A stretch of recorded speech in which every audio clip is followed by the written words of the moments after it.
long has this thought been around that says, oh my God, what if I don't find the right one? What if all the good ones are gone? What if I'm gay and they're not? What if they're gay and I'm not?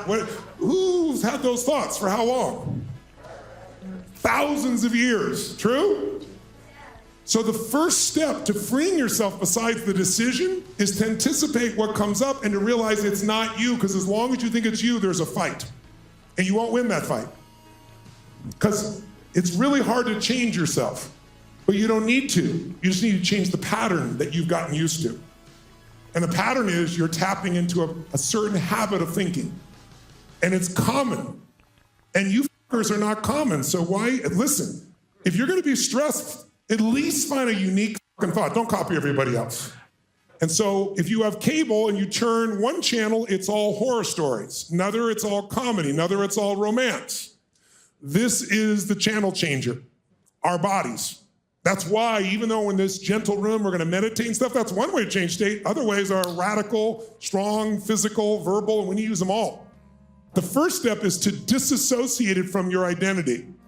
Because as long as you think this is your thought, you're fucked. What you really are gonna do when you start to feel the thought, when I start to feel tension, first thing we know is if we only have tension, I'm feeling some stress. That stress means, I'm starting to suffer. What's the thought? And I have to look for it. Sometimes I'll ask her, she goes, I don't know. Okay, take your time. And then we'll find what the thought is. And then as soon as I find that thought, I always remind myself, that's not my what? It's not my thought, it's been around thousands of years, that's a common thought. And so I just watch it kind of float by, and then what do? I trade my stress for appreciation. You're not gonna go from suffering to joy instantly, it's too big a jump, but you can also go from suffering to something you can appreciate. And the minute you start to appreciate, you're no longer focused on obsessing with yourself. Because all of our suffering is obsessing on ourselves. This is not about her. This is about whether or not you're gonna meet your needs. And there's nothing wrong with meeting our needs, but the problem is when you think about all the time, the mind is never satisfied. It's always worried that you're not gonna have enough. It's always looking for what's wrong, and it'll find it. It'll find brown when it's beige. True? You know the metaphor. So what we've got to do is just break the pattern. And the more you break it, the more you go, that's not even my thought. Wow, I wonder how long that thought's been around, and getting curious about it, and then shifting to what's something I can appreciate. How many of you right now could think of 2 or 3 things you could appreciate in this moment about your life, about where you are, about something? How could you do it right now? Say, I. So what we have to do is discipline ourselves to do it in real time. And one other thing, when we believe a thought, the thought is, oh my gosh, I don't know if I'm ever gonna find somebody. What it does is it narrows our vision that we just see here, and we don't see, like, love isn't looking to get. Love just gives of itself. It's just this offering. It just wants to give and to serve. And so when we have that thought and we lock it on the person that we want to get out here, it limits our love of how we relate to each other. And we miss all this beautiful love of just actually really deeply connecting because we think that we're missing something. And the mind always thinks things are missing. It will never not think things are missing. If it doesn't, it'll be for a short moment. He's not noticing all the love that's around him right now. He's focused on one specific thing, a preference he thinks he has. By the way, how many of you had a preference? Like, how many have ever said, I want a relationship? Who's ever thought this? Say I. Who got a relationship and then said, I don't want a relationship? Okay, you got what you thought was your preference and you're fucking wrong, right? So what we really need to understand is that what if whatever's in front of us is to be appreciated? What if everything in front of us was to be nourishment for our hearts, for our souls? What if everything in front of us was a gift? What if even the problem was? You know it is. You know when you look back 10, 20 years later, smart people, and you're all smart, we figure out there was a higher purpose in that. What if you just had the F word that all religions agree on? There's only one F word they all agree on, faith. The power of faith. They all know. What is faith versus fear?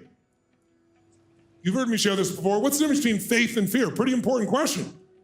Well, first of all, it's a different life. But what's the difference between faith and fear? They're both imagined. No one knows what the future is. So whether you're fearful about it or whether you're excited about it, it's just your imagination. The only difference is fear is imagination undirected. So weeds grow automatically. If you don't direct it, it will show up in the mind. Faith is you decide to be certain. And what that requires is energy. And so when your energy drops, Andre, then you'll start to feel these thoughts popping in because your channel changer is now on the low level. So you're gonna end up with horror stories or fears or uncertainties. But what I most importantly want you all to get is this is not his thought. You need to get that.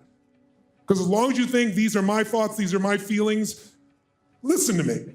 How many of you in this room can remember feeling scared out of your mind about something? Who's ever felt this?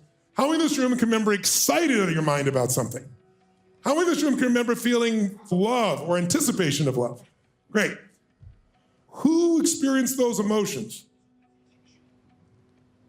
The emotions changed, but it's still you. If you go to the mirror and you look in the mirror today, is it the same person you saw 10 years ago? 20 years ago? 30 years ago? Is the image the same, yes or no? But what's inside is not changed, it's you. You are not your emotions. We live in a world where people are being taught they should trust their feelings. Are you insane? Your feelings will scare the shit out of you at times. Your feelings will make you angry at times. Trust your emotions? That's the dumbest thing I've ever heard in my life. You need to trust the higher part of you that's more than your emotions. A part of you can witness your emotions, go, look at that crazy emotion I'm having. The more you can witness, the more power you're gonna have. The more you think it's you, the less power you have. You'll just be a reactive little creature who you will not be proud of. And we will all have those moments, but the moment you catch them is like, wait a second. I've been pissed off before, I've been worried, I've been scared, I've been excited, I've been proud, I've been grateful, I've been all these things. So none of those things are me. I'm something more than those emotions. Are we more than our behaviors, yes or no? How many have done you hope no one will ever find out? Right? How many have seen other people do that? What the f*** is wrong with them, right? We all do things when we get in certain states. People are not their behaviors. Can good people be mean? Yes. Can mean people be nice? Yes. We're not your behaviors. We've all behaved badly. We've all behaved well. Your body isn't, it's not your body. This body's gonna change, but you haven't. You might improve, you might add knowledge or skill or insight or perspective, but the you inside is untouched by all this bullshit. And when you can separate from that, you can start to have freedom.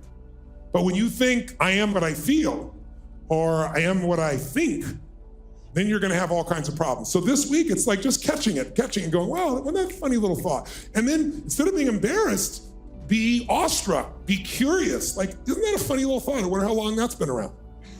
Now, what can I appreciate? What can I enjoy? And the more we do that, it's like a muscle, the better it gets.